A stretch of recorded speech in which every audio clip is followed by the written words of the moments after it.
So guys, आज की video में हम बात करने वाले हैं एएफएमसी के बारे में, उसका सिलेक्शन प्रोसीजर के बारे में, कुछ इंपॉर्टेंट पॉइंट्स एएफएमसी के बारे में, आपको किस तरीके से प्रिपरेशन करना चाहिए बिफोर नीट एग्जाम और आफ्टर नीट एग्जाम, उसके फ्यूचर एक्सपेक्ट्स के बारे में और कुछ जो प्रॉब्लम एएफएमसी के रिगार्डिंग रहते हैं, तो वो सब चीज़ के बारे में आज की वीडियो में हम बात करने वाले हैं बेसिकली। तो स्टार्ट करते हैं आज का वीडियो।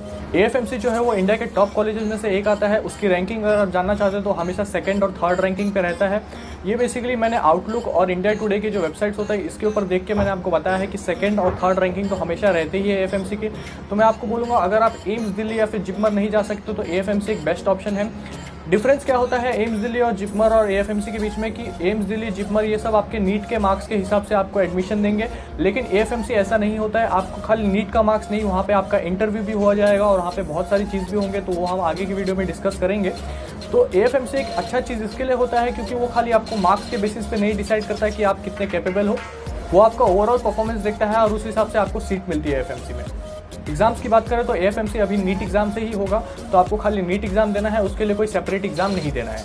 मेजर इंपॉर्टेंट थिंग जो हो जाता है एएफएमसी में लोग जाना क्यों नहीं चाहते हैं और एएफएमसी में लोग जाने के लिए मरते क्यों हैं, तो ये दोनों चीज़ इसके लिए हो जाता है क्योंकि एडवांटेजेस और डिसएडवांटेजेस है एएफएमसी के बहुत सारे, तो उसके ऊपर अलग से एक वीडियो बन सकता है। लेकिन इस वीडियो में मैं आपको छोटा सा चीज़ ये बताऊंगा, आपको एक नॉर्मल लाइफ मिलेगी, ज़्यादा हेक्टिक लाइफ नहीं मिलेगी इंटर्नशिप के टाइम पे और बहुत ज़्यादा प्रॉब्लम नहीं होगा आपको पीजी एंट्रेंस के लिए। लेकिन इसका डिसएडवांटेज ये है कि अगर आप कोई भी गवर्नमेंट मेडिकल कॉलेज से या तो इंडिया के दूसरे मेडिकल कॉलेज से कर रहे हो तो आप सीधा पीजी दे सकते हो अपना इंटर्नशिप खत्म करने के बाद, मतलब आपका 5 साल जब खत्म हो जाएगा एमबीबीएस का, उसके बाद आप सीधा पीजी के लिए अप्लाई कर सकते हो। लेकिन एएफएमसी में ऐसा नहीं है कि अगर आप पीजी के लिए अप्लाई करना चाहते हो तो आपको 3 इयर्स का बॉन्ड कंप्लीट करना पड़ेगा। आपको 3 इयर्स आर्मी, नेवी या एयरफोर्स, ये तीनों में से किसी एक में आपको सर्व करना पड़ेगा। ऐसा नहीं है कि आपको फ्री ऑफ कॉस्ट में सर्व कराया जाएगा, आपको सैलरी काफ़ी अच्छी खासी दी जाती है। तो अगर सैलरी की बात करें तो ऑलमोस्ट 85,000 पर मंथ दिया जाता है। उसमें अगर मैं आपको बोलूँ आप कोई भी गवर्नमेंट मेडिकल कॉलेज से करना चाहते हो तो आपको इंटर्नशिप के टाइम पे और इंटर्नशिप के बाद इतने पैसे तो आपको कोई नहीं देगा, ये तो मैं आपको बोल सकता हूँ। तो एएफएमसी अपने डिसएडवांटेज में भी कुछ एडवांटेज छुपा के रखा है, लेकिन ये चीज़ है कि आप 3 साल रुकना पड़ेगा आपको, उसके बाद ही आप पीजी के लिए अप्लाई कर सकते हो एएफएमसी के लिए। तो ये डिसएडवांटेज है और ये कुछ स्टूडेंट्स को अच्छा नहीं लगता है, तो उनको क्या करना है कि अपना बॉन्ड मनी पे करना है और उसके बाद वो चले जा सकते हैं। तो बॉन्ड मनी होता है ऑलमोस्ट 30 लाख, वो डिपेंड होता है हर साल। तो हर साल जो एएफएमसी अपना ब्राउचर निकालता है उसके अंदर आपको बता सकता है कि कितना बॉन्ड मनी है, कितना ईयर्स आपको सर्व करना पड़ेगा और डिफरेंट कंडीशंस। अब एएफएमसी के लिए अप्लाई कैसे करें, तो उसके लिए आपको कोई एक्स्ट्रा प्रोसीजर करने की जरूरत नहीं है। एएफएमसी जो arm force medical college Pune, वो पुणे में बेस्ड है, तो ऐसा भी नहीं है कि महाराष्ट्र का उसके अंदर कोटा लगेगा। जनरली नीट के काउंसलिंग पे ऐसा होता है कि अगर आप कोई स्टेट से बिलोंग करते हो और उस स्टेट का मेडिकल कॉलेज लेना चाहते हो तो उसके अंदर जो सीट्स रहते हैं वो 85 और 15 के रेशियो में डिवाइडेड रहते हैं। 85% सीट्स जो रहते हैं वो उन स्टूडेंट्स के लिए ही दिया जाता है और 15% सीट जो रहते हैं वो ऑल ओवर इंडिया से आप कहीं से भी अप्लाई कर सकते हो। लेकिन एएफएमसी में ऐसा नहीं है कि अगर आप पुणे से हो तो ऐसा नहीं है कि महाराष्ट्र वाले स्टूडेंट्स को 85% सीट्स मिलेगा। एएफएमसी जो है वो पूरा 100% ऑल ओवर इंडिया से लेता है, तो ऐसा नहीं है कि उसके अंदर रीजनल कोटा या तो स्टेट कोटा लगता है। फॉर्म भरने के लिए अगर बात करें तो आपका अगर नीट एग्जाम हो जाता है तो उसके बाद आपको एक ऑल इंडिया का फॉर्म भरना पड़ेगा। उस ऑल इंडिया के फॉर्म में एएफएमसी का फॉर्म साथ में अटैच रहता है, तो आप उसको भर सकते हो। आपको अगर दूसरे कॉलेज भरने हैं तो आप उसको भी साथ में भर सकते हो। तो एएफएमसी का जो काउंसलिंग होता है, एएफएमसी का जो फॉर्म होता है वो ऑल इंडिया के फॉर्म के साथ ही भराता है। एएफएमसी में कैसे अप्लाई करें उसके ऊपर पूरा एक वीडियो बन सकता है, तो उसके मैं वीडियो बनाऊंगा, ये वीडियो थोड़ा लंबा हो जाएगा। आप जब ऑल इंडिया का फॉर्म भरोगे एएफएमसी का, तो उसके बाद 2 या 3 दिन बाद जब आप फॉर्म भरोगे या तो एक डेट दिया जाता है, उस टाइम पे एएफएमसी एक लिस्ट निकालता है। वो लिस्ट में आपको पता चलता है कि कितने स्टूडेंट जाने वाले हैं एएफएमसी में अपने दूसरे एग्जाम के लिए, जैसे कि टोलर एग्जाम हो गया, जैसे कि इंटरव्यू हो गया, जैसे कि मेडिकल फिटनेस हो गया। तो ये 3 एग्जाम जो होता है वो एएफएमसी के कैंपस में होता है, तो आपको एएफएमसी जाना पड़ेगा। उसके बाद ये एग्जाम्स देने पड़ेंगे, 2 दिन वेट करना पड़ेगा वहाँ पे और फिर उसके बाद रिजल्ट डिक्लेयर होगा। मार्क्स काउंटिंग प्रोसेस की बात करें तो अगर आप 720 मार्क्स का नीट एग्जाम दे रहे हो तो उसमें अगर आप 80 मार्क्स जोड़ दो, 80 मार्क्स मतलब 40 क्वेश्चंस रहते हैं जो टोलर एग्जाम के होते हैं। टोलर exam means test of English language reasoning. तो आपको 80 मार्क्स वहां से टोलर से मिल जाएंगे और 720 जो आपका नीट एग्जाम का रहेगा वो मिल जाएगा। तो अगर आप वो दोनों को कंबाइन करते हो तो आपका हो जाता है 800 मार्क्स और 800 को वो 4 से डिवाइड करेंगे तो हो जाएगा 200 मार्क्स। और फिर उसके बाद आपका 50 मार्क्स का इंटरव्यू रहेगा और उसमें 200 + 250, तो ओवरऑल आपका जो मार्क्स आएगा स्क्रीनिंग लिस्ट और सब मिला के जो फाइनल लिस्ट आएगा, उस फाइनल लिस्ट में 250 में से आपको मार्क्स दिए रहेंगे और जिसके मार्क्स जितने अच्छे रहेंगे वो रैंकिंग के हिसाब से दिया रहेगा।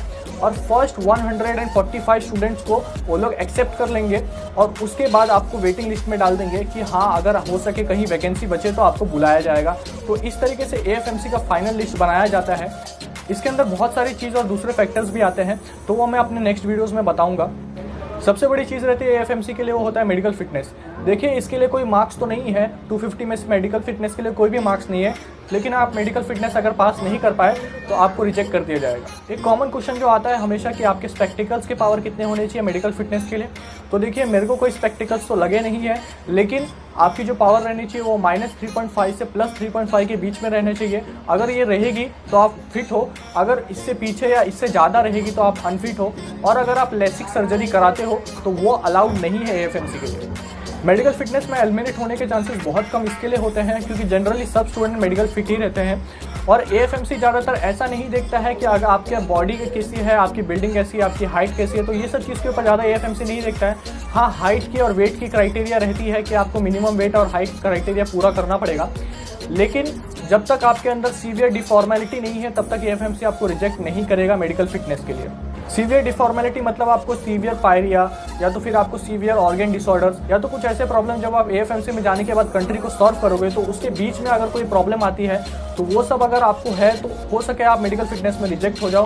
फ्लैट फुट भी एक बहुत इंपॉर्टेंट है और नॉक नीज ये भी बहुत इंपॉर्टेंट है मेडिकल फिटनेस के लिए। ये दोनों के अंदर आप एलिमिनेट हो सकते हो। How to prepare for AFMC. NEET exam के पहले आपको उतना ज़्यादा प्रिपरेशन की ज़रूरत नहीं है, क्योंकि 720 मार्क्स नीट एग्जाम का आ रहा है, तो आपको ज़्यादातर नीट एग्जाम पे ही फोकस करना है। आप जितना अच्छा नीट एग्जाम दोगे, आपका जितना अच्छा स्कोर आएगा, आपका उतना ज़्यादा चांसेस है कि आप एएफएमसी में सिलेक्ट हो जाओगे। नीट एग्जाम के बाद आपको प्रिपेयर करने का ये है कि आपको इंग्लिश लैंग्वेज और रीजनिंग ये तीन के ऊपर थोड़े क्वेश्चंस प्रैक्टिस करने हैं। ये मैं अपने वीडियोस में बताऊंगा, जब आपको टोलर के ऊपर एक सेपरेट वीडियो बना के बताऊंगा तो उसके अंदर मैं आपको बताऊंगा किस तरीके ज़्यादातर क्वेश्चंस रहते हैं। लेकिन अगर जनरली मैं आपको बताऊं तो इंग्लिश के क्वेश्चन आपके कंपैरिजन, जैसे कि आप 9th-10th में आपके क्वेश्चंस आते थे, पैराग्राफ दिए जाते थे, उसमें से 5 क्वेश्चंस आते थे, उन 5 क्वेश्चन का आंसर उस पैराग्राफ में रहता था। तो इस तरीके के क्वेश्चन ही आते हैं एएफएमसी में।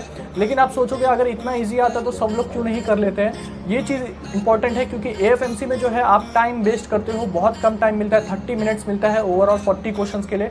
तो जितना हो सके उतना आप प्रैक्टिस करो, और टाइम बेसिस पे अगर आप जल्दी कर सको तो आप उतने अच्छे से एएफएमसी के लिए सीट पा सकते हो। क्वेश्चन ज़्यादातर डिफिकल्ट तो नहीं रहते हैं, लेकिन आपको अगर ग्रामर और इंग्लिश के ऊपर ज़्यादा कमांड नहीं है, आप अगर हिंदी मीडियम स्टूडेंट हो या तो इंग्लिश मीडियम स्टूडेंट हो, आप उतना फ्लुएंट इंग्लिश स्पीकिंग स्किल नहीं है, तो मैं आपको बोलूँगा थोड़ा सा इंग्लिश के ऊपर ज़्यादा ध्यान देना नीट एग्जाम के बाद। नीट एग्जाम के पहले तो आपको पूरा नीट के ऊपर ही फोकस करना है। इंटरव्यू हमेशा इंग्लिश में देना ज़रूरी है क्या? देखिए इंटरव्यू तो होता है 50 मार्क्स का और वो बहुत ज़्यादा इंपॉर्टेंट भी होता है, तो डिसाइडिंग फैक्टर तो मैं मानूंगा इंटरव्यू ही होता है। तो मैं आपको बोलूँगा आप इंग्लिश में दो या हिंदी में दो, उससे कुछ फ़र्क नहीं पड़ता। एएफएमसी में आपको 2 चीज़ के बाद में हमेशा ध्यान में रखना है कि सबसे पहला आपको अपना कॉन्फिडेंस लूज़ नहीं करना है। आप जब एंट्री करोगे इंटरव्यू के लिए तो आपको बिल्कुल भी अंडर कॉन्फिडेंट नहीं रहना है, तो फर्स्ट थिंग ये है। और दूसरा चीज़ ये है कि आपको कभी भी इंटरव्यू में झूठ नहीं बोलना है। देखिए अगर आपके पास कोई भी एक्स्ट्रा करिकुलर एक्टिविटीज़ या फिर कोई भी आपकी स्पोर्ट्स एक्टिविटीज़ नहीं है तो ऐसा नहीं है कि आपको एएफएमसी रिजेक्ट कर देगा। लेकिन एएफएमसी कुछ स्टूडेंट्स को बेनिफिट देता है, जैसे कि अगर आपके मिलिट्री बैकग्राउंड है, आपके पेरेंट्स मिलिट्री में है, तो वो आपको थोड़ा सा बेनिफिट देंगे उसके अंदर 5 या 10 मार्क्स, वो मैं शॉर्ट के साथ नहीं बोल सकता। फिर उसके बाद आता है सर्टिफिकेट्स के ऊपर। अगर आप ज़्यादा एक्स्ट्रा करिकुलर एक्टिविटीज़ मतलब स्पोर्ट्स अपने स्कूल के टाइम पे ये सब बहुत सारे जो एक्स्ट्रा करिकुलर एक्टिविटीज़ के ऊपर ध्यान दिए थे, कोई भी चीज़ के ऊपर आपको सिंगिंग आता है, आपको प्लेइंग आता है, कोई भी आपकी हॉबी रहती है जिसके अंदर आपने काफ़ी अच्छा परफॉर्म किया है अपने स्कूल में या तो अपने एकेडमिक ईयर में, वो चीज़ भी आपको थोड़ा सिलेक्शन में मदद कर देता है। लेकिन मैं आपको बोलूँगा अगर आपके पास कोई भी एक्स्ट्रा करिकुलर एक्टिविटी नहीं है, आप ऐसे स्टूडेंट हो जिन्होंने कुछ नहीं किया है अपने 10th तक, तो मैं आपको बोलूँगा आप कभी भी इंटरव्यू में झूठ मत बोलना। मेरे पास कोई एक्स्ट्रा करिकुलर एक्टिविटी का सर्टिफिकेट नहीं था, लेकिन मैंने सच बोला और मैंने हिंदी में इंटरव्यू दिया था। तो ये दोनों चीज़ जो है मिथ है कि हिंदी में नहीं दे सकते इंटरव्यू, तो लैंग्वेज डिपेंड नहीं होता है, डिपेंड होता है आपका कॉन्फिडेंस और सच। कुछ सर्टिफिकेट जो होते हैं वो बहुत इंपॉर्टेंट होता है आपको एएफएमसी में अप्लाई करने के लिए, जैसे कि गैप सर्टिफिकेट। ये सर्टिफिकेट हो सके तो आप बनवा लेना अभी, या तो आप नीट एग्जाम के बाद भी बना सकते हो। गैप सर्टिफिकेट उन स्टूडेंट्स के लिए है जिन स्टूडेंट ने ड्रॉप किया है, 12th के बाद ड्रॉप किया है या तो 11th-12th के बीच में कहीं पे ड्रॉप हो गया उनसे, तो वो सर्टिफिकेट बहुत इंपॉर्टेंट होता है। और मैं आपको ये बोलूँगा कि सर्टिफिकेट और डॉक्यूमेंट वेरिफिकेशन जो एएफएमसी का होता है वो बहुत ज़्यादा स्ट्रिक्ट होता है। उसके अंदर आप कोई भी झूठ बोलना या तो कोई नकली डॉक्यूमेंट दिखाने चाहते हो, पता चल गया तो वो तुरंत आपको रिजेक्ट कर देंगे। तो वो सब स्टंट कभी परफॉर्म मत करना है एएफएमसी के डॉक्यूमेंट वेरिफिकेशन में। एएफएमसी का एक इंपॉर्टेंट चीज़ ये भी है कि उसके अंदर ओवरऑल 150 स्टूडेंट जाते हैं, उसमें से 145 स्टूडेंट जो रहते हैं वो इंडियन रहते हैं, मतलब कि नेशनल रहते हैं, और जो 5 स्टूडेंट्स रहते हैं वो फॉरेन के रहते हैं। तो 145 स्टूडेंट में से 115 बॉयज़ रहते हैं और 30 गर्ल्स रहती है। तो आप खुद देख सकते हैं गर्ल्स के लिए कितना कम सीट है एएफएमसी के लिए और बॉयज़ के लिए कुछ ज़्यादा ही सीट है एएफएमसी में। तो मैं बोलूँगा कि गर्ल्स के लिए थोड़ा ज़्यादा कंपटीशन हो जाता है एएफएमसी के लिए। अब वीडियो खाली सुपरफिशियल था, इसके बाद और भी वीडियोज़ आएंगे जिसके अंदर मैं आपको डिटेल एक्सप्लेनेशन दूंगा। सो गाइस, आज की वीडियो में बस इतना ही। So thank you everyone for watching this video and have a nice day.